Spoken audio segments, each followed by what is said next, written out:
So I was done with the team in '08, right after the Arizona Super season. Bowl when we lost. Yeah.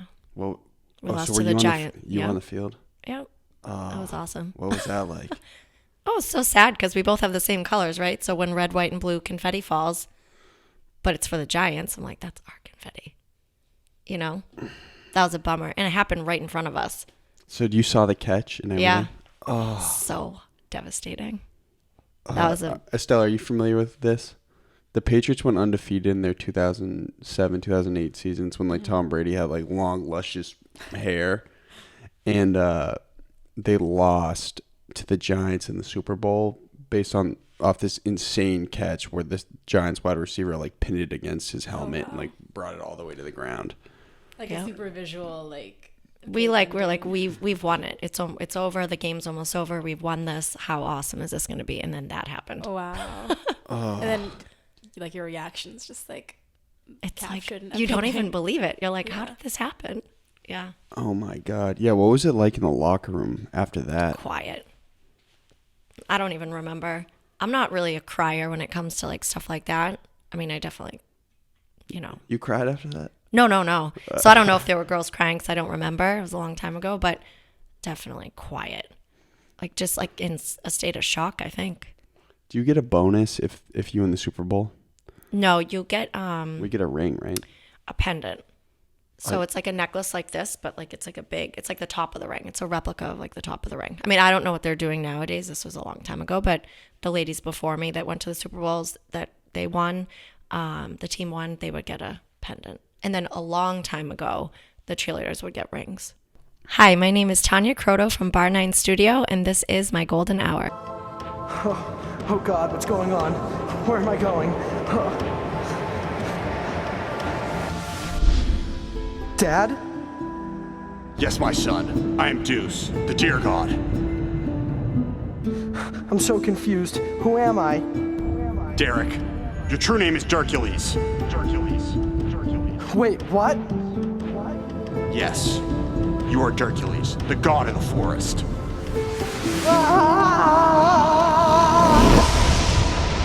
Season 5.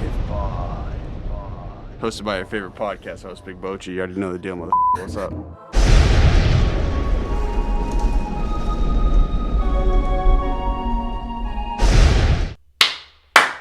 So the double clap signifies the start of an episode. And before I begin, everything okay over there? Yeah. I just got to say one thing. Hi, this is Conor Hallway of the Golden Hours podcast. And if you by chance get any sort of value from this episode, whether you're entertained, you learn something, or it's just an easy listen for you in your car, just share it with a friend. That's all we ask. And I have one more piece of information. I'm hosting an event on January 17th. It's called GDP Hustle. Was I telling you about this? I don't think you have yet. I got a lot of ideas, man. Okay. But it's booked. And so I'm pulling together all these different Boston-based startups and companies for a little networking event. But not one of those corny networking events where you go, show up, it's awkward. Our events are fun. There's going to be a live 30-second pitch competition in podcast format that I'm going to be mediating. Excuse me. There's going to be a guest speaker who's an entrepreneur and free drinks all night, baby boy. Can't beat that. Well, Estelle, you probably couldn't even show up, right? No, yeah, I turned 20 on Saturday. Happy birthday. Thank you. Do you want to just quickly announce who you are and what's going on, and then we'll introduce our guest? Yeah, so my name's Estelle. I go to Northeastern University right now, so I'm just like studying journalism and international affairs. So this is like something pretty new to me, like the podcasting world, but it's been interesting to learn about it so far. You're killing it. You're doing a great job. And then on my right and on the camera's left, we finally got it done. We got it done. Yeah, how many times did we try to do this? Probably third or fourth, right? This is the third, I think, yep. And initially it was my fault. It was the first time I've ever canceled an episode. So I'm sorry. That's okay. I just hate not being professional. Even though I'm wearing a hoodie today, I just hate it. But on my right, and I want to make sure I say your last name right, I have Tanya Croteau. Croteau. Croteau? Mm-hmm. Is that Italian? Nope. What is it? I think it's like French Canadian. My dad has a Greek and French Canadian background. Oh, so you're one of those like mixes. Oh yeah. So you're like Irish, Italian. Oh yeah, my mom's Irish. Yep. No way. Oh yeah, big mix. And so Tanya has had a crazy career based on like some of the research I was seeing. You had like 15 different jobs. You're a professional cheerleader / dancer. You worked in a corporate company for a little bit, but now she's a big Barre boss in Boston. Yes, and she not to showed be up in the beam sauce. She showed up in the beam sauce. Not to be confused with bar. Bar. Running a bar with alcohol. Can you quickly just give a synopsis of who you are and what you do? Yep. My name is Tanya Croteau. I own Barre N9ne Studio. We have locations in Danvers, Andover, Woburn, and Somerville. And are you enjoying it? I love teaching class. Yeah. Do you like teaching class or do you like building the business more? There are some days that when I know like my body's feeling it and I'm like, okay, today's like a business day. But then there's nothing that compares to getting up in front of a group of people that are just kind of like all amped up to be there. And we call sweat and shake because when you do bar, you shake. So there's nothing that compares to kind of motivating that group and getting them, you know, just like outside their comfort zone for an hour, having them kind of like take a break from reality. At what point did you realize, okay, like I love bar, but I want to grow a business. I have to acquire a certain business sense. I mean, you went to Suffolk, was it? Or I went to Suffolk University, yep, for business. Before that, I actually went to Marion-Court College, which is no longer around. It's a 2-year school in Swampscott. what was it called? Marion-Court. I didn't even know about that. Yeah, so it was initially it was a 2-year school and it was all female. So I went there from high school. So the backstory is I initially wanted to graduate high school, move to California and be famous. Nice. So did I. Doesn't everybody? And my dad said, you know, you need something to fall back on. Like you can absolutely go, but why don't you go to school first? So I said, well, I don't really know what I want to do. I want to dance. I love to teach. I like acting, you know, all that kind of stuff, performing. So I found Marion-Court, which it's like a business school. So I studied marketing and accounting. Were you a good student in high school? Yeah. I mean, I wasn't like, you know, valedictorian or anything. But you were just... I did my homework. I showed up all You the went time. through the motions. Yeah. Okay. Yep. And athletics back then, or Yeah, dance and gymnastics. was there a dance team in high school? I don't know if my high school actually had a dance team. But you were part of one of those like club dance teams? Yeah, after high school, in college, I joined a group called Funk Phenomenon, Whoa. which you've heard about, I'm sure, maybe. They have Little Funk right now who dance at the Celtics games, every game. Okay, cool. So Rhea Briggs, Conor, her last name is now, she started Funk Phenomenon a long time ago. And a friend told me about it. I auditioned. This is after It's like high one school. of the little white girls in the group of lots of Black real girls. fun Yeah. hip hop dancers, and I somehow made it in. And so what was the popular dance at this time? Because it comes in trends. Yeah. Was it I mean, I was it definitely think crump? hip hop. Was it crump? Were you guys crumping? Like we had break dancers. They had lots of like pop in, lock in, all that kind of stuff. The good old days. Yeah. The pop hip Rhea hop tries days. to really bring it back to old school hip hop and none of this like nonsense that's going on these days. But as a youth, were you like part of dance teams, or you were always just I danced at dancing? a dance studio in Beverly, and then once I got old enough, you know, they asked me to teach, and so I would choreograph like little jazz / hip hop routines. So you've for the always been girls. doing it. Yeah. I mean, I danced since I was 3, and then I did gymnastics, but I really fell in love with dance. So eventually I stopped the gymnastics. Okay, and so you're at Marion-Court, and what's going on? 2 years. After 2 years, it's over. It then transferred into a four-year school after that, but I wasn't there then. So I transferred to Suffolk, and I did my last 2 years there. And then upon graduating from Suffolk, obviously first you need a job. So I got a job at this company. It's not called Wealth Management Group anymore, but a small company that was actually in Lynn. And then they moved to Danvers, which was super convenient because I was from Danvers. I lived there. And I Like worked Liberty there for Tree 9 years. Mall area. Is that Like where Liberty Plains Tree is? Park area.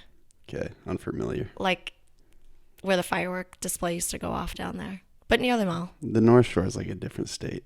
Where are you from? Lincoln, the woods. Oh yeah, definitely different area. Do you know Lincoln? Lincoln, Mass. That's like where Paul Revere like rode his horse.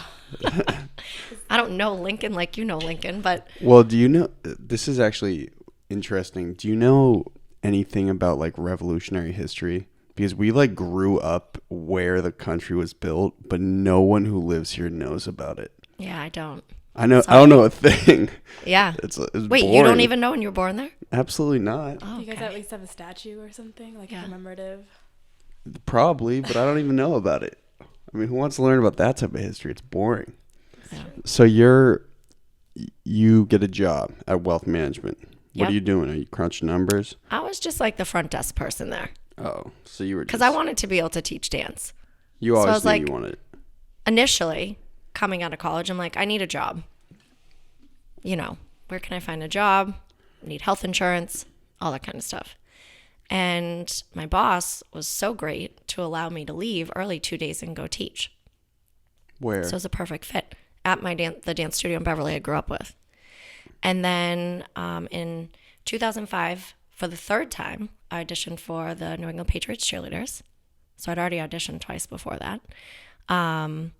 And throughout this time also, like I had gone to New York and auditioned for the Knicks. I went to Miami, auditioned for the Heat. I had my plane ticket booked to audition for the Dolphins. And I ended up choosing to not go to that and stay and audition for the Pats right after they came off that 05 Super Bowl. So it was like 500 ladies there. It was wild. So you got rejected the first 2 years? Yeah. And were you pissed? No, I didn't know what I was doing. I was so young. Like I think I was 18 when I first tried out for the Knicks, 18 or 19 when I tried out for the Pats first.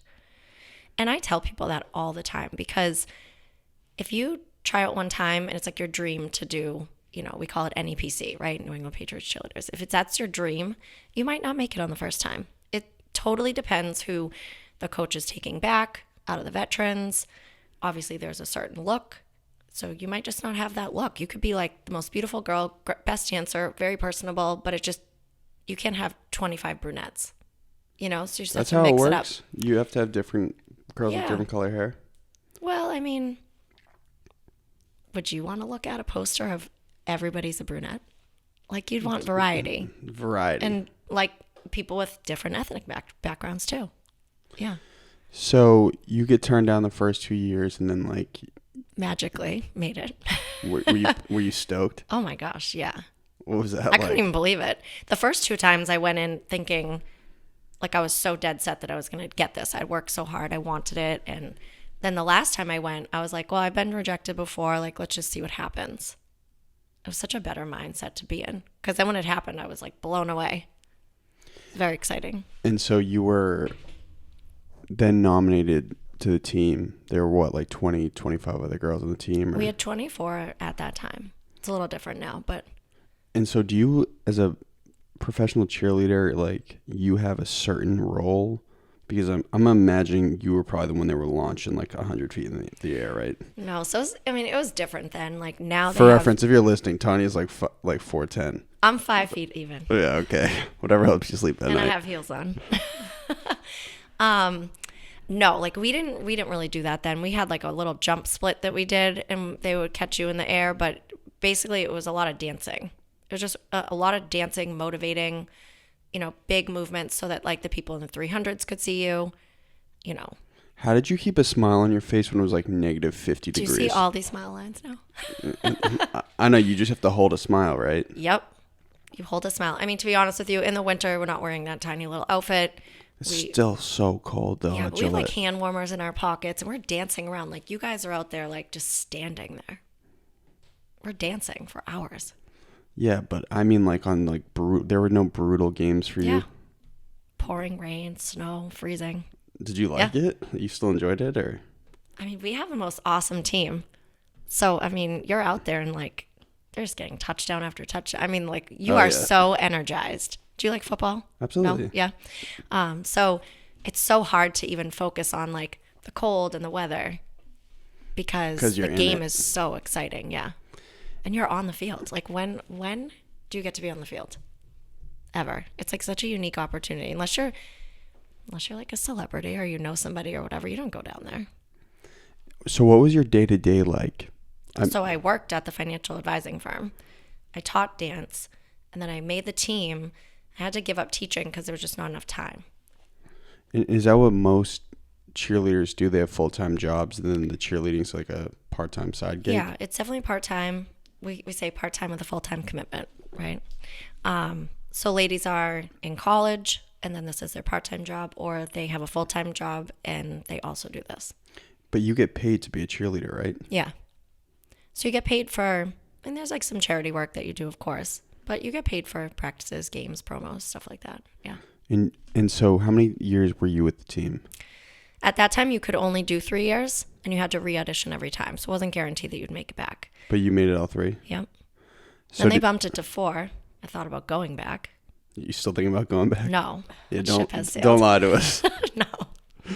No. Well, you could teach the squad, right? No. My gosh, I haven't made up choreography like that in forever. They have great routines now. Well, so after year 1, could you renegotiate your contract with the Patriots, being like, hey, look, I'm like the one that's kind of killing it out here. Give me a couple extra bucks. No. You can't do that? No way. Or you probably could have, right? I don't think we ever even thought to do that. You're just like so grateful to be there because like, you know you honored could to be be there like in the first replaced at place. any point. Yeah. Say it again. You're like honored to be there in the first place. You wouldn't like ask for more. Do they have men on the cheerleading squad? Now they do. Yep. That'd be a tough job. You want to try? I think I'm too big. Don't you have to be No, like... he's tall. The guys that are on there are tall. I There's think. one dude. 2. Is he a perv? I don't know. I I bet. doubt it. I bet. At PC, when I was in school, these dudes were weirdos. Nonetheless, not to slam anybody. Okay, so you're teaching, you're Patriots cheerleader, you're working the corporate, and then how do you transition into Barre? I was so I was done with the team in 2008, right after the The Arizona undefeated Super season? Bowl when we lost. Yeah. Well, We lost were to the you on Giant. You were Yeah. on the field? Yep. That was awesome. What was that like? Oh, it's so sad because we both have the same colors, right? So when red, white, and blue confetti falls, but it's for the Giants, I'm like, that's our confetti. You know? That was a bummer. And it happened right in front of us. So you saw the catch and everything? Yeah. Oh. So devastating. That was a... Estelle, are you familiar with this? The Patriots went undefeated in their 2007, 2008 seasons when like Tom Brady had like long, luscious hair. And they lost to the Giants in the Super Bowl based off this insane catch where this Giants wide receiver like pinned it against his helmet and like brought it all the way to the ground. Like Yeah. a super visual, like. we're like we've won it. It's over. The game's almost over. We've won this. How awesome is this going to be? And then that happened. Oh, wow. And then, like, your reactions just like. It's like captured and you don't everything. even believe it. You're like, how Yeah. did this happen? Yeah. Oh my God. Yeah. What was it like in the locker room after that? Quiet. I don't even remember. I'm not really a crier when it comes to like stuff like that. I mean, I definitely, You cried after that? No. So I don't know if there were girls crying because I don't remember. It was a long time ago, but definitely quiet. Like just like in a state of shock, I think. Do you get a bonus if you win the Super Bowl?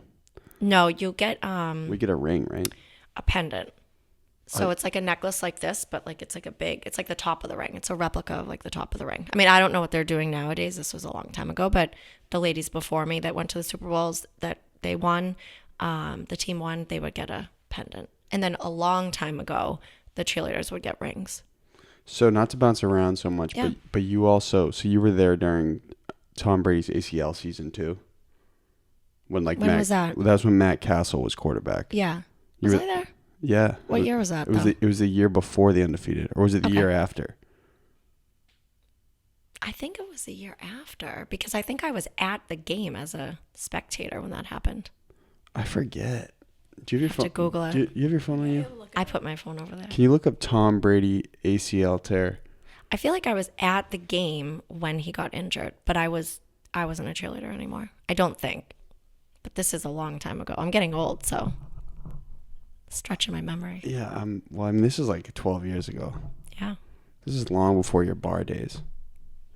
My bar days started in 2009 and 2010, kind of. Okay, so your cheerleading career is over, and then I did the Bruins for a year. after that, Yep. did you enjoy that? No. Why? Too cold? Totally different dynamic. The Patriots are like a world-class organization. Like they just have, and this is not to diss the Bruins in any way, because my son plays hockey. He's not a Bruins fan, but we're a hockey family, definitely. Who does he like?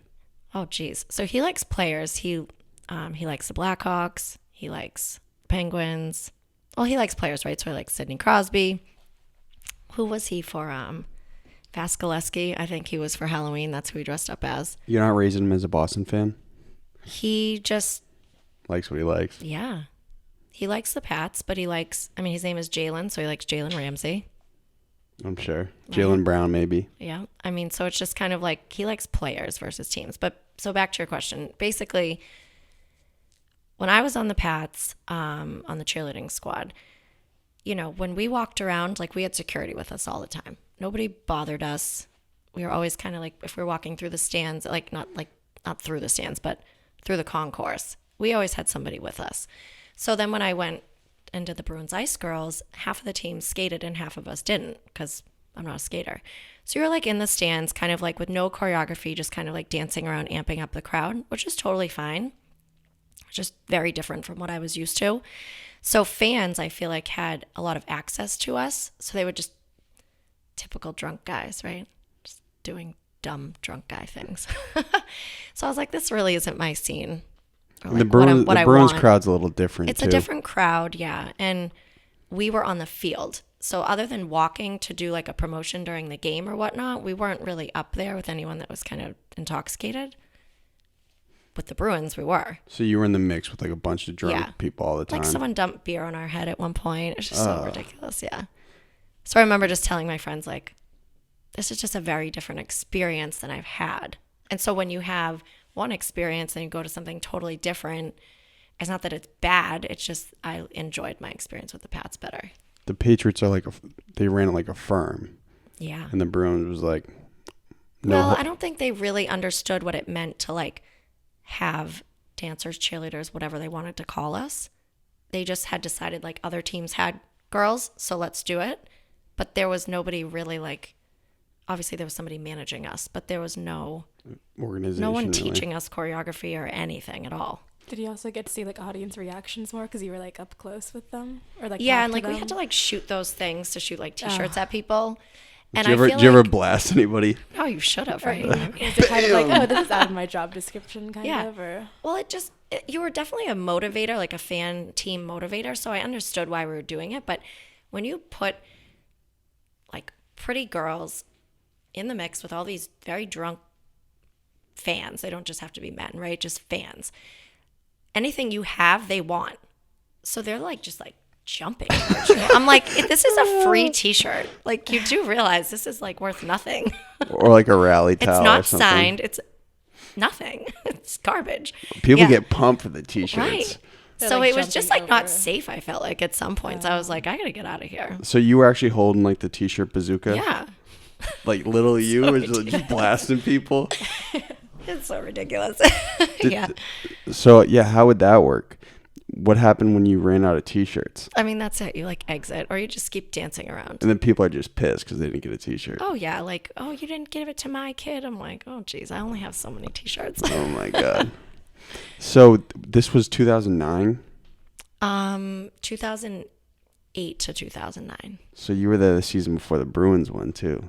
Yep. Ah, so you missed I know. You missed 2 chips. It just wasn't in the cards. Yeah. Okay, so cool. So then I started teaching at a studio in Boston it's no longer there. And that real quick rewind yeah. before we continue. You're working the wealth still management. working there. Mhm. Okay. So you're half corporate, half semi-famous dancer. Yeah, and like luckily, I was moving my way up within that company. It was a small business. So originally it was called Prout Financial Services, moved to Wealth Management Group, and then now I think it's Stonehearth Capital Management. And they're in Danvers still, so a little plug because they're great people. But my boss was so great. Like I don't want to use the word tolerated, but he put up with a lot. Like I was like, can I leave and go? I need to get a practice early today. I need to go do this promotion. Or they picked me to go to China can I Dope. go even though it's during the blackout time where no one's supposed to be going away because we have quarterly reports? You know, like he was so accommodating. And the whole office knew that you had this whole total other life too, right? Yeah, it was definitely a passion. They knew I had a passion for dance, performing, and I mean, they're all Pats fans, so, you know. So they were part in cool the with excitement. it too. They were cool with the lives crossing over. Yep. That's huge. Yeah, they were really accommodating, so. And did you enjoy the corporate job too, or? I definitely liked like both worlds because I felt like I always use this analogy. You know how Beyonce, she calls herself like Sasha Fierce when she goes on the stage. She has like that alter ego.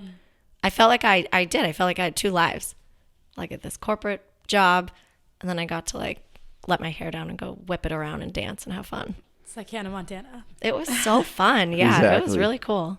Yep. Okay, so the Bruins are done. Yep. What's next? So I started teaching at a fitness studio in Boston. At the time, it was a new studio that was opening, and the owner had her own method, but was also trying to incorporate other things such as like maybe like a cardio dance, or like there was a class called like skater sculpt. So it was a former ice skater who put together a fitness class. So at the dance studio I taught at, I would teach like cardio dance classes, but it would just be like my own creativity. It wasn't like Zumba per se. I don't even think Zumba was around yet. Maybe it was. So I kind of brought my little flair. They called it cheer dance. And it was like a cardio dance, you know, fusion with abs and working out. You know, it's just like a mix of stuff that I taught. And I really fell in love with fitness. Yeah, I mean, did I have a lot of moms there? I mean, I have a lot of mom clients now. Yeah, so I would teach there, and throughout that time I found barre. So I fell in love with barre workouts, and I kind of would just like travel all over and take barre classes. Like if I could go to New York for the weekend, I'd go take a class. When did barre start becoming very popular? Was it around the same time? So, I mean, it already existed. It's just that people didn't really, I don't think it had like blown up yet. You know, like barre has been around forever. So I know you guys did research. What did you find on barre and how it's created and all that? Well, I didn't. I didn't look at like the history of barre. That's okay. I should have. That's all right. So I'll give you like a quick recap. So from my research, from what I found is there was a German ballerina. Her name was Lottie Burke, and I think she was born in like 1913. So this is a long time ago. She created kind of like the whole idea from what I've researched is she created working out at the ballet bar and like using ballet and like orthopedic stretches and like those type of movements to kind of rehabilitate her body after an injury. She was a ballerina. And obviously, since she's passed away, her daughter, Esther Fairfax, still has Lottie Burke Studios in London. So it's funny. When I opened my Andover studio, and there wasn't a barre studio in Andover at the time, this was like around 2012. I was in the studio. It was pretty quiet because I was like a new person on the block, you know, new business. And a woman came in to ask me about classes, and I was telling her and giving her a tour and whatever. And she was like, "This is so awesome. You created barre?" I'm like, "No." I wish I could You take. should have been like, yeah, I did. I wish I could take credit for that, but no. So I think to your question, it's been around for a long time, but just like anything else, it kind of like all of a sudden took a big spike, and Yep. everybody just fell in love with the workout. When was the spike? Well, I mean, when I opened the Danvers studio in 2010, people in that area had no idea what barre was. They were like, "Oh, you're opening a dance studio?" I'm like, "No." They're like, "Is this a dance class?" No. Like it just, they didn't even know what it was, you know? How did you like get the market warmed up to the new type of exercise? Was that tough? I mean, so I'm from Danvers. My dad still lives there. He's like a mile from my studio. The building that I'm in, this is a funny story. So the building that I'm in, a guy named Robert owns it. He was always like my hairdresser, cuts my dad's hair still, all that kind of stuff. He worked at Delaria down the street. When I made it on the team, we were the Pats. We were sponsored by Delaria. So what that means is you can go every so often and get your hair cut and colored complimentary. That's huge. Yeah, I mean, they're a big sponsor. He left Delaria right when I made it on the team. I'm like, "Robert, What's wrong with you, Where Rob? are you going? He went down the street, bought a building, and opened his own salon. So I rent in that building. So it's really cool that it's all come full circle because I've known him since I was like 15. So Well, so how did you bring the new studio to North Andover? I know we're jumping around a little bit. Danvers. Excuse So me. I knew that area, right? I went to high school there. So initially, a lot of word of mouth. Like my dad and my stepmom, they work out at the local gym there. Like I said, Robert, who owns the building, he was passing the word along like, oh, this girl, Tanya's renting the back unit. She's going to start this bar thing. And it was just literally like a leap of faith. Like, I'm like, I think people will fall in love with this. So let's just see what happens. You're a psycho. Yeah. It worked though, right? It did work. I mean, to be honest with you, though, the first year, so like I opened March of 2010. And then I found out in May I was expecting my first little boy. I was like, oh, Jesus. Oh, my God. I just opened a business. I took my whole savings account, opened this business, and now I'm having a baby. So the first 9 months was really slow, especially like also going into that winter. It was really bad winter, like lots of snow. I was living in Cambridge, so I was driving up to Danvers to go to the office and to teach. So it was wild. But then once I came back from having Jalen in January of 11, I didn't come back in January. I came back in like March. It just like blew up. Like we got so busy and everyone like just fell in love with the classes, and I was so grateful. Yeah. Was it all word to mouth marketing? Were you spending money on? At that time, no, I didn't have any money.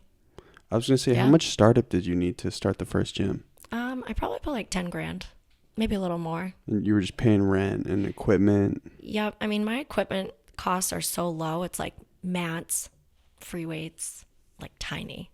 Like what? Like 2 and up to 3 pound weights. What if a dude comes in though? So Barre is like, I was going to bring these 1 pound silver balls, and I didn't realize you were videoing. Now in hindsight, I would have brought these and made you do this My workout. bad. I'm sorry. I didn't That's know okay. if the video hit you with a curveball. My bad. I would have made you do some of this workout. I don't know how that would work with all this gear on. But anyways, so the idea of Barre is it's your own body weight as resistance, very low weights, high reps, isometric movements, which are really tiny. So instead of like you doing like a full bicep curl, I have your arms out long. So now they're out the whole time and you're curling in and out, but you never drop your arms. Did your elbow just crack? Yeah, it cracked. Because I haven't been moving today. I haven't gotten started. I just came right here. Is this a safe movement for your elbow? Well, you shouldn't bring it all the way in. You should stop at 90. So then there's resistance. So you're working out against the force of gravity. But so you said if men come in. Guys who are not familiar with this workout or don't do any sort of like yoga or Pilates, it's hard for them. They're not used to it. I have their arms out for 7 minutes doing like little circular motions and like bending and pressing and twisting, working like all those underused muscles, like not your dominant muscles. So the fact that I only have like 2 and 3 pound weights, I mean, I have 4 pound weights, but then also you shouldn't really use heavier weights for 7 minutes with never dropping your arms. Like that's not good on your joints either. So I just don't know. I'm 6'3" and I'm 180 pounds. Mm-hmm. So I mean, you're looking at me like I'm. you could do it. Well, no, but what I'm saying is, when I go to the gym, I don't know if there's any exercise I can do effectively with a 4 pound weight. Don't look at me like I'm nuts. Do you know what I'm saying? People say this all the time. We have a class in February around Valentine's Day. It's called Bring Your Man to the Bar. I'll be there. They all pass out, faint, turn gray. It's actually hilarious, yeah, for us. You're like smiling like, at me. "Are you You're like sick that this Are like. you okay? And they're like, yeah, I'm fine. Do they think it's going to be easy? They do. The women will be like, oh, my husband thinks he's going to the gym after this. He thinks this isn't going to be like enough of a workout. I'm like, okay. What type We'll of is Barre a good exercise for physique building, or is it more of just like a cardiovascular health type exercise? It's definitely good for like leaning and toning. So for me, like growing up doing gymnastics, my quads got big.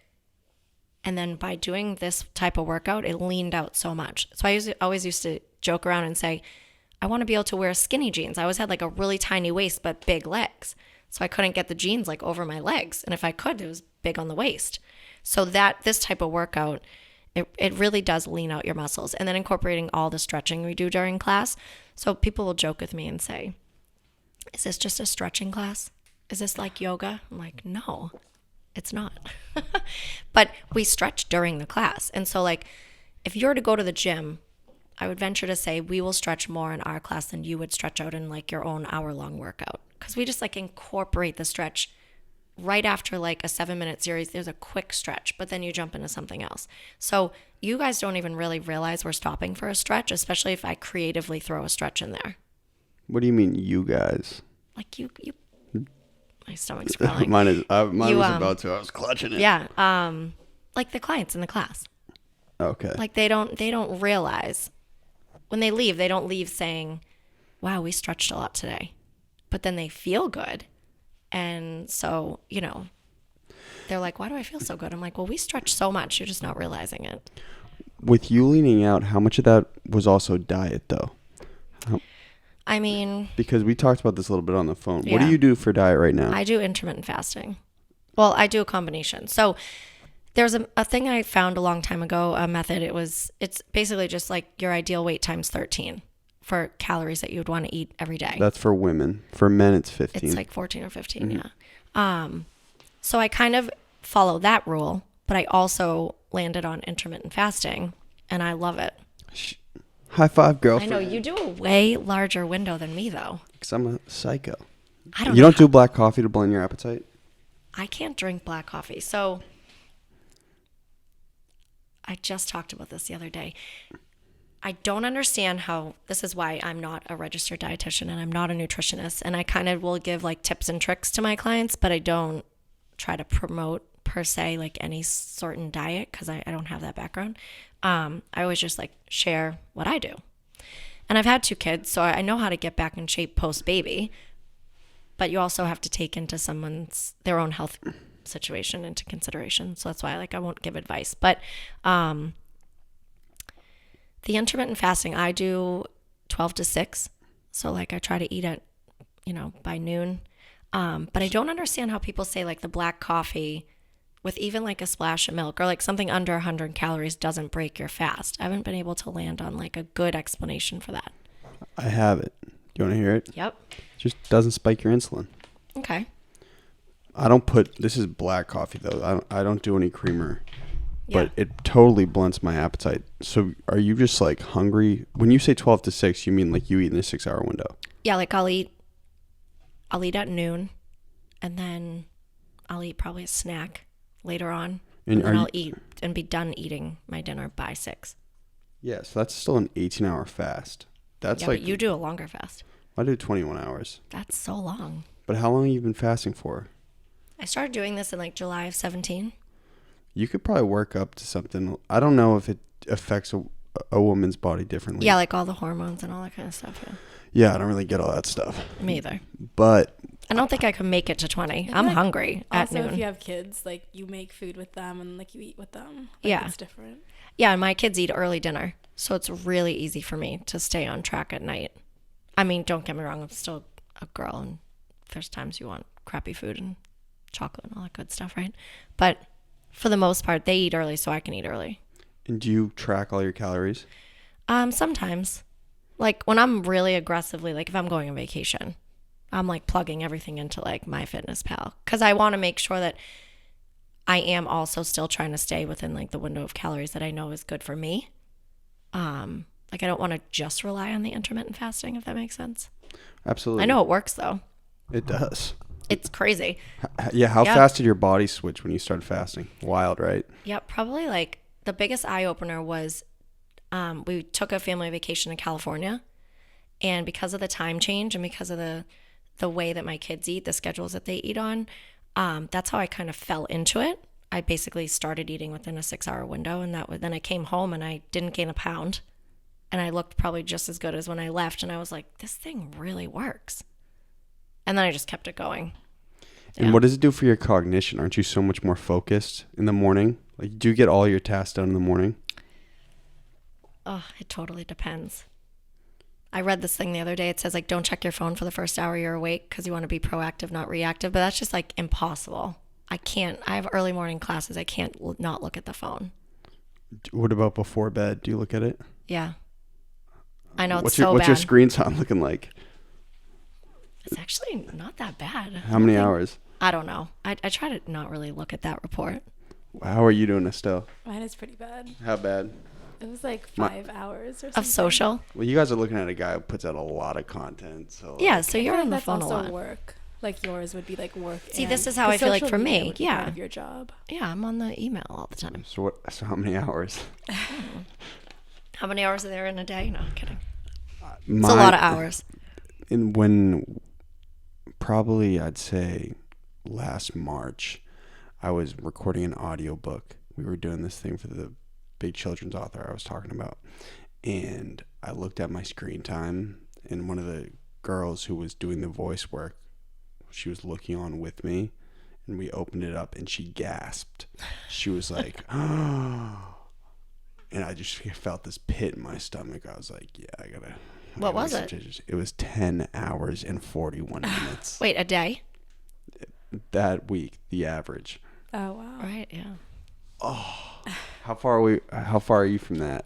Like close, I think. You think like 9 hours? But I look at him like, oh, it's 24 hours in a day. That's not bad. Yeah, but think about it. You could be talking to people, but you're like this. Yeah.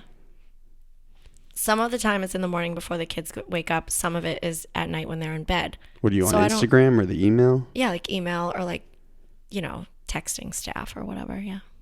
Yeah, so how big is the team now? The Barre N9ne team. So we're actually hiring right now. If you think about it, like my staff, it goes in waves. So I have all female instructors, and some are in their 20s, some are in their 30s. I even have, I think, one or two in their really, really early 40s. Like they're, like me, they're moms. So it kind of goes in waves. Like you have ladies that obviously are starting a family, getting pregnant, and they either choose to come back after they have the baby, or they choose to, that they just don't have the time. And then there's, the ladies like in their 20s, they kind of like thought this would be like a fun thing to do. And they find maybe like other fitness methods that they want to try teaching. So they move on, So it's kind of like always evolving. So I think I have like 22 right now, but I should probably have more like 28 ladies. What do you look for when you hire? Gotta be kind, nice, fun, like genuine, because I can teach you how to teach pretty much. I mean, obviously not everybody. I can't turn everybody into a great instructor. I try. But that's like the number one thing my clients will say to me. They're like, all of your instructors, they're so nice. I'm like, I know, I can't work with people that are not nice. And sometimes they fool you, right? So you bring on someone who's like super nice, and then they don't stay that way. I'm like, oh, you totally fooled me. But for the most part, I find like very kind, genuine people. They really want to be there. They want to help the clients, It's Is not just a firing job. tough for you? Do you know I think I've only fired one person in 10 years. It was tough, right? That person wasn't tough. Oh, you hated their guts. She wasn't nice. She fooled you. Yeah. And I hate to use the term millennials because there's so many millennials that are not this way, right? But it's just the easiest way to describe it. Like, she was the stereotypical millennial. Like She lazy. was entitled. Oh, you're still pissed. No, I'm not pissed at all. She's gone. It is what it is. Bye. But it's just like, she was just so entitled. And I'm like, oh my gosh, if when I was like 27, there's no way I was speaking to my boss this way. Never. He would have booted me.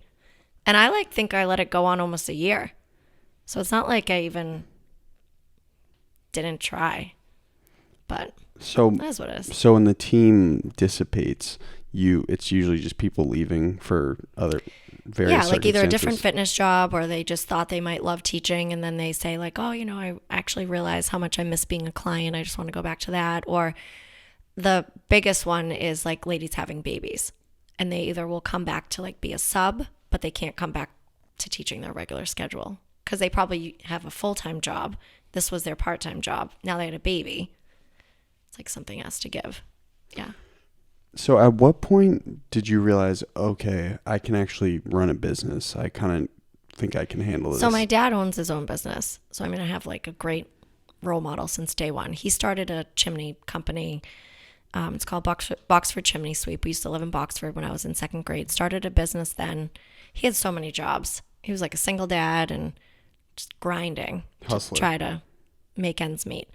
So I watched him grow that business. Like we would drive around Boxford and this was when you could do this, being a 7-year-old, hang out the passenger side window and like drop things in people's mailboxes back in the day.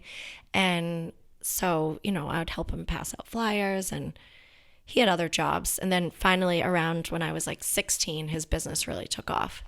So I watched it go from like nothing to something, and he does awesome now, does so well.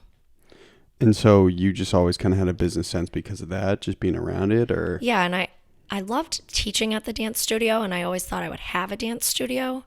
But I just fell in love with fitness. And if I had to choose fitness or dance, it was going to be fitness at that time. Because if I own the fitness studio, I can obviously incorporate dance into it if I want, And there's a million dance studios, So were you a one-man team when you started the studio in Danvers? Yep. And then obviously after I found out I was pregnant, I was like, well, I'm clearly going to be out for some time, like with the baby. So I need to find somebody to cover when I'm gone. So I hired somebody, and then I actually hired someone else also. So I had two girls teaching a couple classes like when I was gone. And then I came back and just kind of slowly added some people to the mix. And then... How did you scale? Like, when did you know the second location was a good look? So the Danvers location, when I first opened it, I could only have 11 people in a room. Every class was selling out. Wait lists of 11 people, 20 people. Let's go, Tanya. I was like, okay, this is like really going well. But I also did have my son. So I was like, okay, I mean, I can't just like up and leave my full-time job and just do this full time yet. I got to be like really certain that this is going to work. So once I started seeing those numbers and I was like confident that it was, people really were loving the work and it wasn't just like kind of like a phase that they were in. The Andover studio became available. Or the Andover space became available, and it was a fitness studio. And so we negotiated that. And then that's when I was like, there's no way I can have a full-time job, 40 hours a week, a Danvers studio and an Andover studio and a child. So I left my job at the financial advising firm and just did those 2 locations. So So your question was, it was sold out, tons of sold out classes. And like, yeah. But were you like, okay, cool, there are way richer moms in North Andover, I should definitely park this there because this is kind of my market, I'm assuming rich white moms at the time. So it's in Andover, actually, right near Sandra's store. I actually met someone who knew your studio. I went to the dentist and my dental technician. No, it's in Lexington, but my dental technician knows about your studio, the one in Andover. Is it Sheena?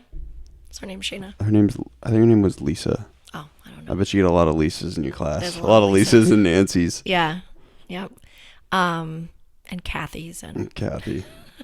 Sandra's got to be a little different. Yeah. Yep. So you and Sandra built your empires up together.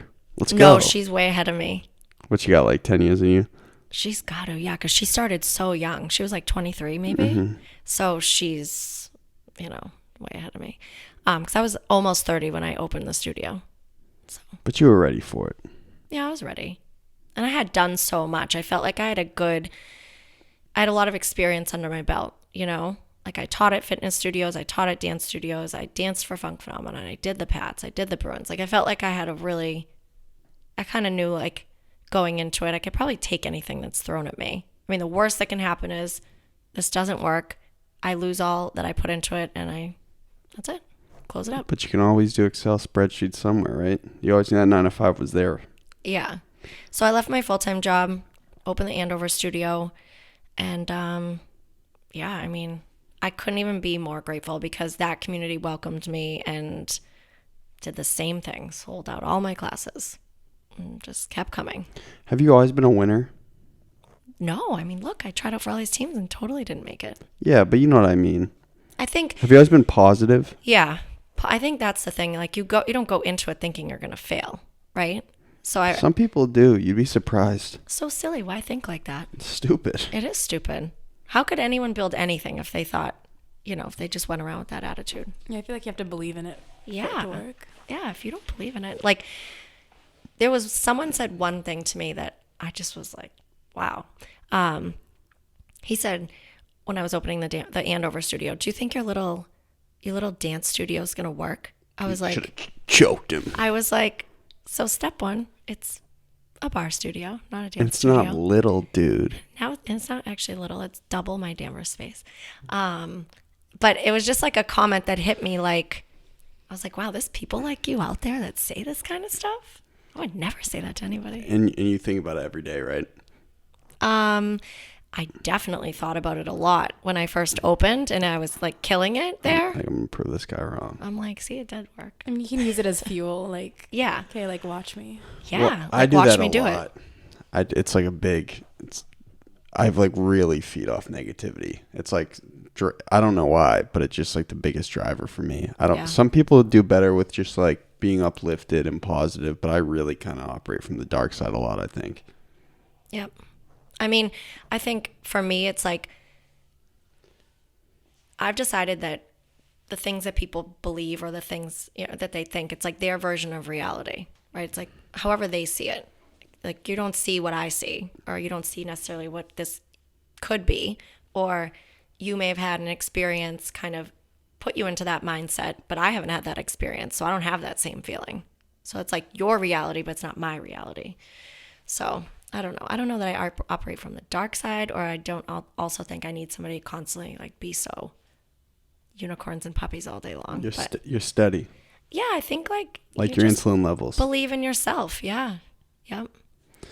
So you moved to the second studio, and you're like, the dough's coming in, and like, do you feel like confident in the way you're operating the business? I mean, I think everybody can always do better. I mean, I could do better right now. Well, I mean, but off the second In that moment, yeah. But you're like, you know what, I'm leading the team well. Mm-hmm. So then you go, okay, let's do number 3 and 4. Let's just try it, or. So 2010 I opened Danvers, 2012 I opened Andover, and then 14 I opened Woburn. So it wasn't planned like that. It wasn't like I didn't go into it. I didn't have like this business plan that said like every 2 years I'm going to open a new space. I wanted to be in Burlington, and then a franchise moved into an area of Burlington I wanted to be in. So, Another bar franchise. Yeah. So I wanted to be, I think the reason I wanted to be in Burlington was like kind of office park area, like people getting out of work and coming to take class. I was like, oh, that sounds like a good place to be. So tried to look for areas that had like, And then that kind of when stuff. did you find Assembly Row? Were you like, So let's Assembly, go? Yeah. So Assembly Estelle, you know what Assembly Row is, right? in Somerville. It's like Legoland. It's like 5 minutes from here. Yeah. Okay. And when you come off 93, it's this massive new complex of like stores and shops, and there's also like a bunch of office parks there. Puma's headquarters are right there. They're going to be there, yeah. And so it was the mayor that we had up on the show is the guy who kind Joe. of brought it. Joe. You know Joe? So Joe came to the ribbon cutting, and it was when he tore, I think, his tricep. He wasn't working out, was he? He had that like bionic arm. Oh, yeah, I made him jump in and do some bar stuff with me. No way. Yeah. Joey. Yeah. I mean, it was for like 2 seconds. He visited all the studios. Okay. Yeah. That was quick. So I think the opportunity came up in 16, and it was a very long negotiation process. I finally signed the lease in May of 17 and then opened November of 17 in Assembly. Okay, so you're talking about all good stuff. Can you just kind of explain for anybody, any young female entrepreneur or someone who wants to start their own thing up, some of the minutia that you had to deal with at the beginning, or Yep. So because it's not as easy as Tanya is really making it out to be. nope, I'm talking about all the good stuff. I know. Let's talk about some terrible stuff. So in the fitness industry, it's definitely changed a lot since 2010. So, I mean, you can relate to this. Everybody's now a fitness instructor on Instagram. I know. Everybody's a fitness pro. Influencer. Exactly. So that has changed the game a lot for like the brick and mortar places, because a lot of those people, they don't really have overhead, right? So if they just get somebody to agree to let them teach a class like in their big open grassy field, they can collect a bunch of money and just go out there and teach. And because they have such a following on Instagram for like posting their whole life and everything they eat and all the clothes they wear and all that kind of stuff, people just, they gravitate towards that. Well, it's so convenient. It's definitely, it's convenient. Yeah. So how do you incentivize your clients to keep coming back to your studios? So we try to create more of a community where, like, you know, you come in, everyone knows your name, like they all kind of hang out on the couch before class, they chit chat about like stuff that's going on in their kids' lives, work related stuff, like really take an interest in, you know, this new job that they're taking or the wedding that they're planning for and like the vacation they just went on, like a personal approach versus just like somebody through a screen on Instagram. So do you target people who are less tech savvy, and I'm assuming like people over 30 because they're less in tune to kind of the Instagram culture? I don't necessarily like target them, but I say like they find us, definitely, like word of mouth, you know, like especially like I have 2 kids. So my oldest is almost 9 and my youngest is almost 5. So I'm at the school all the time, on the playground, talking to other moms. My instructors that have kids have the same experience. You know, they're picking up their kids at preschool and they might have like their Barre N9ne tank top on, and then other moms will say like, oh, where is that place? And then that will lead into, oh, I teach there. I teach on Mondays and Wednesdays. I see you here when I drop off and I see you when I pick up. Like, why don't you come take my class? Because that's where I go when I leave here. So, and not to say those people, like I'm on Instagram and so is my family. My dad's on Instagram, you know what I mean? But it's in a different way, you know, like, I'm on there just to kind of like promote the studio and make a connection with my clients. My clients will friend me, especially the ones that have children. We all follow each other and they like to see like the fun stuff I'm doing with my kids on the weekends, or like it helps you build relationships because then you have something also to talk about when you go in the studio. Like, oh, I saw you went to this restaurant this weekend. And, you know, was it like it said, I know I was going to take my kids there, but I wasn't sure if it's like as kid friendly as I thought it would be. So I use it social for like that. But I don't know. It's not me to be like that influencer on there. I don't know. It's not my style.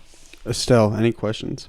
I was just going to ask about like the dynamic between you being an instructor versus the students. Like, do you feel like if you meet them in real life, it's more even versus like you in front of a class? Like, yeah, I feel like, and this is not to diss any of these people doing this, right? Because there's all these fitness people I follow on Instagram also. But I feel like they look at them like they're like these mini celebrities, like they're meeting this celebrity. I'm like, I'm not trying to be mean, but this person is not a celebrity.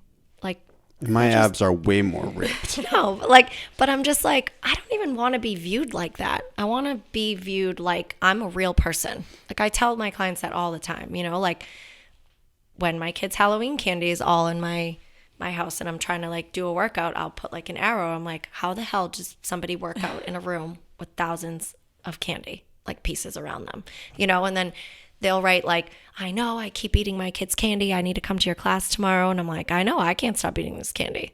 You know, it's like relatable. I want to be relatable. I don't want them to look at me like I'm above them or like I'm, you know, this person has this like perfect life or like only eats this lettuce all day long. It's like, I don't eat lettuce all day long, you know. Do you eat eat a burger Chipotle yesterday? Ooh, from where? Do you really want to know? Yeah. Shake Shack. Dude, Shake Shack's hitting. Bomb. I love Shake Shack. You like Shake Shack and stuff? yeah, but like I'm from California, so In-N-Out. You love In-N-Out. Like you have to be like. I can't believe I just told you guys I ate that. They're so good it's though. On camera too. Did you get a milkshake? Coffee shake. Oh, coffee shake. Yeah. Damn. So you have cheat days. Yesterday was my cheat day. Yep. And Rebecca, who works with me, she's from California too. She brought me to California and had me try In-N-Out. What was better? It's kind of like what you said. You're from California. You like In-N-Out. I'm from here. I like Shake Shack. Yeah. Would you like Five Guys? Five Guys, yeah. If I can't get to Shake Shack, I like Tasty Burger also. Whoa. That's fine. Tasty Burger is an official sponsor of Golden Deer Productions, actually. So really? Shout out to Tasty Burger. They sponsor a bunch of our events. Yeah. What about a little Chipotle? We feeling that? I don't do Chipotle. I'm surprised. I know. I would do maybe the guac. I feel like that's one of the most healthy meals you can get that's fast casual and cheap. I don't do Chipotle because, I don't know. I never go there. My kids are such picky eaters, they will not go there. Like if I go to Shake Shack, they'll make them a grilled cheese and they'll eat the fries and they'll get a milkshake. Like at Chipotle, they won't eat anything. They don't sound picky. They just sound like... Oh, they're picky. They won't eat a burger. They don't like burger meat? Chicken nuggets, nope. Why? I don't know. Did you traumatize them when they so were young? crazy. Like, I mean, you will be I fit. eat a burger. I'm like, come on and eat. Yeah, they won't. The little one eats no meat. No, I don't know why. And then my older one, he'll eat steak and like spaghetti and meatballs, but it has to be very specific that one I make. Is it an animal thing or? No, I think it's like I don't know. What do they call it? I don't even know the word for it. Picky. How about that? Just picky. I wouldn't know. I don't have kids yet. Yep. Okay, I'm going to ask you 2 quick questions of value. Yeah. Also, are you cold? Be honest. I mean, it is cold in here. It is. We got to, know what I should do? I'll get some Golden Deer jackets. So all our guests showing up this winter will just be like totally insulated and warm. You can't put like a little heater in it. You have a heater right there. It's noisy though. Picks up on the mic. Yeah. And we are in the back of this massive warehouse. Yep. Don't tell anybody. Okay, so listen. What can men do? What can you do to incentivize more men to show up to bar classes? So in other states, like in New York, you definitely see guys in bar classes. Straight dudes? Yeah. Really? Yep. I mean, and not straight dudes. Yeah. Yep. Like I have a client in Woburn. He's a male. He's comes all the time. He does awesome. He lost, not necessarily from coming to me, but he's lost 100 pounds. He looks great. Anytime his daughter is in town, he has her come to class and he loves to show her like how good he is at the workout. It's really cute. He's older. So incentivize guys to come. I mean, here's the thing. You're definitely going to be probably the only guy in the room because I do have men that come, but they won't all just come at the exact same time. So you have to wipe it out of your brain that that's a thing. Like if you have an issue with being the only guy in the room, just take it out of your brain because we don't care. Like I'm happy to have them there. When we do the bring your man to the bar class, what I will say is when the guys do stick around and talk to us after, they'll tell us like how good they feel. So I had a guy take the class. You can still hear my stomach. The guy take the class, and then the next day, his wife told me, she's like, my husband played his best basketball game yesterday, like because he said he felt so good after doing the workout, all the stretching, and it's just like he was so agile on the court. So I think it's a great compliment to the workouts that guys typically like. It'll definitely make you more flexible. That's 100% certain. And it's going to shock your body in a different way because it's just not something that you're used to. Now, taking one class and never doing it again, it's not going to do anything, you know? But so you will be the only guy in the room, most likely. We don't care. The women don't care because, and I say that because especially in Somerville, a lot of those clients, they go to all the studios in the city also. So they're bound to see men in the classes that they're going to. So just because you're in my space and you don't necessarily like have other men in the room, the women that are working out, it's not really a thing to them. They're not looking at it like, oh, I can't believe this guy's here. Well, I think what dudes want, and me specifically, like I work out, 1, for discipline reasons. Like I feel like everything's in check. 2, I work out. I'm non-athletic anymore. I don't compete, so I work out for physique. Yep. Can bar help build your physique? I think it depends what your goals are. Just say yes if you want more clients. Yes. Come on, guys, let's go. Yeah, I mean, definitely you got to move your body every day, right? So like that's what you said. You want to make sure everything's in check, stay moving and all that kind of stuff. Keep that BMI low, baby boy. Yeah. And I don't think it's good to do the same thing all the time. Don't look at me like that. Like you come think I do on. the same thing all the Let's time? go, Conor. Come on. Conor still hasn't taken a class yet, just so you know. I'm going for a PR today in the gym, everybody. Do you like to run? Absolutely not. Do you run? No. Oh. I walk. Yeah. So we have, I haven't touched on this. We have treadmill classes at the Woburn and Danvers studio. How does that work? Kind of like, I mean, are you familiar with Orange Theory or Yeah. Barry's boot camp, all that? Same thing. That's why I On say the treadmill, off, on, off. That's why I say there are a lot of gay dudes in the bar classes, because I went to a Barry's in West Hollywood. Yeah, but look where you're going.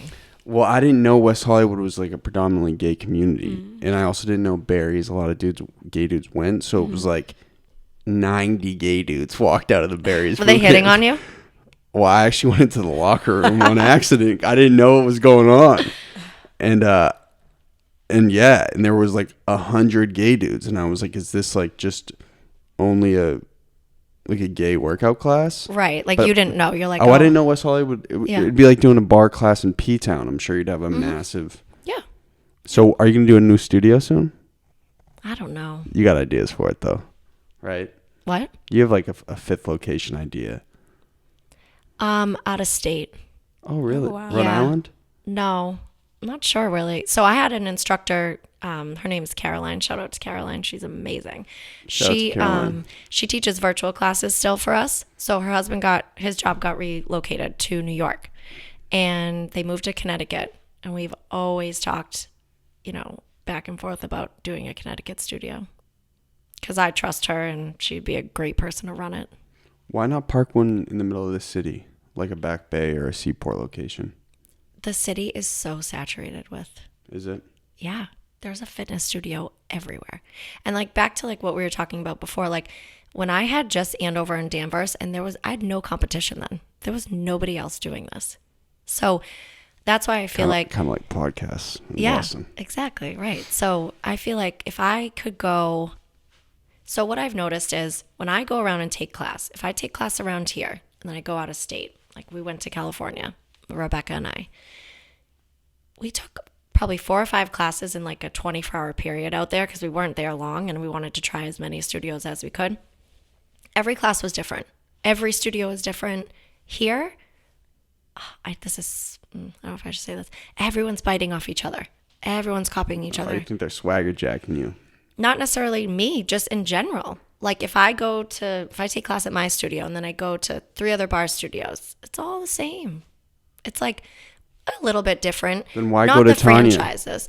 So why go to me? I mean, Here's the sales pitch. Let's hear it. yeah. I mean, I'm selling all day after this. So you're going to sell all day? I got a bunch of stuff I got to sell, yeah. I've been Yeah. selling sweatshirts like crazy. I mean, I've been around for a long time. I opened in 2010. Like, I know what I'm doing.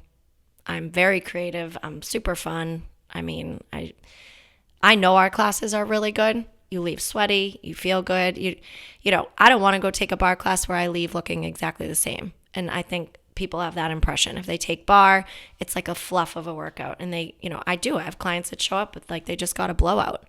I'm like, you do know like you're going to sweat in here. And they're like, waving their hand in front of their face. And they're like, I didn't want to sweat today. I'm like, you came to the wrong place. But they might have tried a different bar studio that's like, not as intense. I want like a sweaty workout. So I guess speaking out of context, not every studio is the same. But if somebody worked for me and then they go open a studio, it's not really going to be that different than my studio. Oh, It's just so not. the main competition is an ex-employee? Typically, yeah. Wow. Yeah. So you're How's like, that? so you're the Bill Belichick of bar studios. No, I'm not, because there's people prior to me that are amazing. But I try not to copy those people. But you didn't have a mentor, right?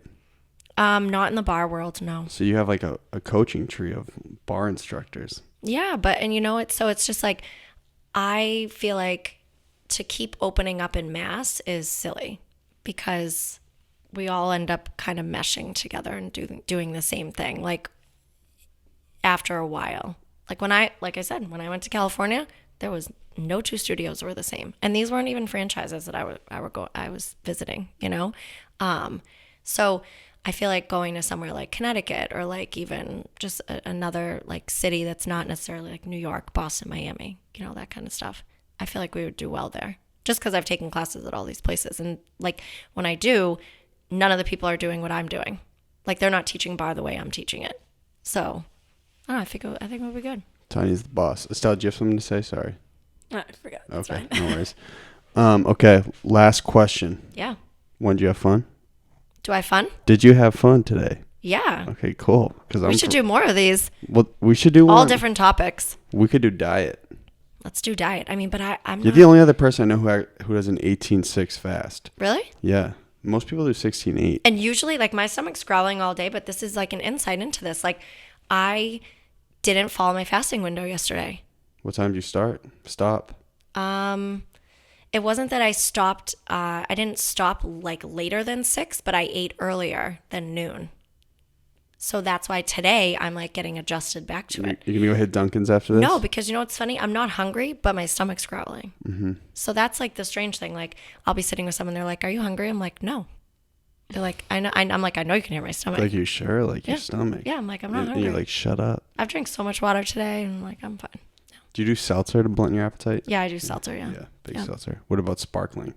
And What's what? the difference? That's what I was going to ask you. I don't know the difference. I like polar seltzers. I like thought it those. was the same thing. Me too. No, like if you get San Pellegrino. Oh, I see. That's like a mineral water, I think. It's Oh. like, But then what's soda water? right, like a Tito's and soda. Like, how is that different than Tito's and polar seltzer at home? Exactly. Yeah, I think it's the same I thing. think it just sounds. And then what's still water?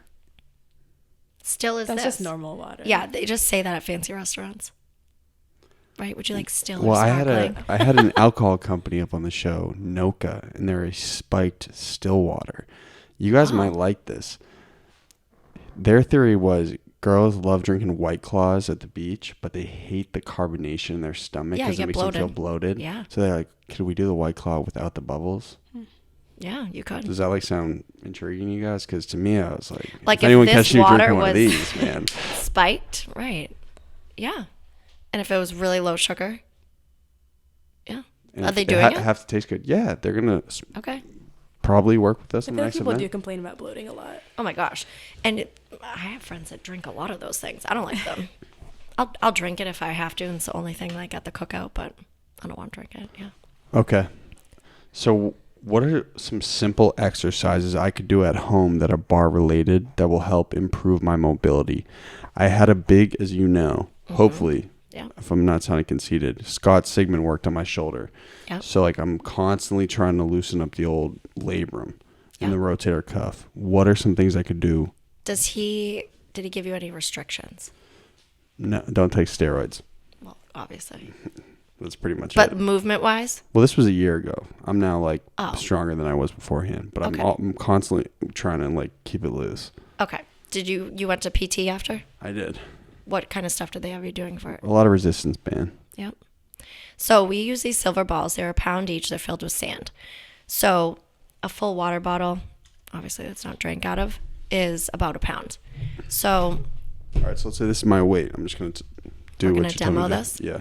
okay. So, I mean, you would have one in each hand. Okay, but we're just working the left. Would you Okay. want me to put it out here? Yeah.